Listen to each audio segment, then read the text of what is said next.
the United States of America is facing an emergency tonight. And no, it is not the emergency of the clock ticking to midnight without legislated funding for the American government. We've seen that clock tick to midnight before on nights like this.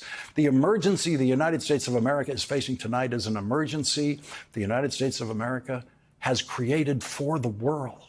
And that emergency is that the President of the United States, in his public appearance today, proved that he is mentally incapable and emotionally incapable of fulfilling his constitutional duties as President of the United States. In other words, there is no President of the United States as we knew it.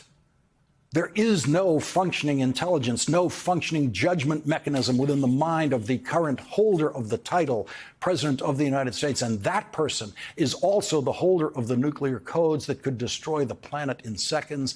And he is, much to the horror of the commanding officers of the American military who listened to him today, the commander-in-chief of the most powerful military in the history of the world.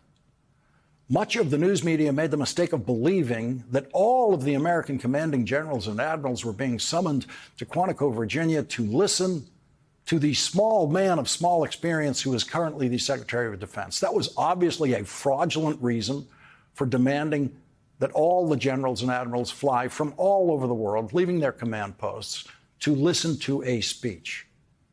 It was obviously always just a setup for Donald Trump to harangue that audience with what turned out to be stream of consciousness madness, complete with hallucinations and an endless stream of pathological lies. A group of officers who earned their jobs in ways that Donald Trump never could, had to sit there and listen to a clown who stood before them in what appears to be a homemade brew of orange makeup slathered all over his face because he thinks it makes him look better.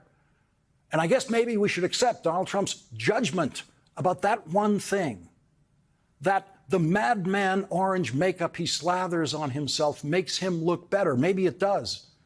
We don't know.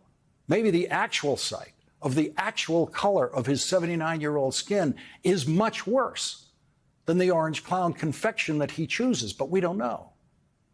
Or maybe the orange junk on his face is yet another proof that the man has no capacity to make a judgment about anything, including the way he looks. Never mind nuclear weapons.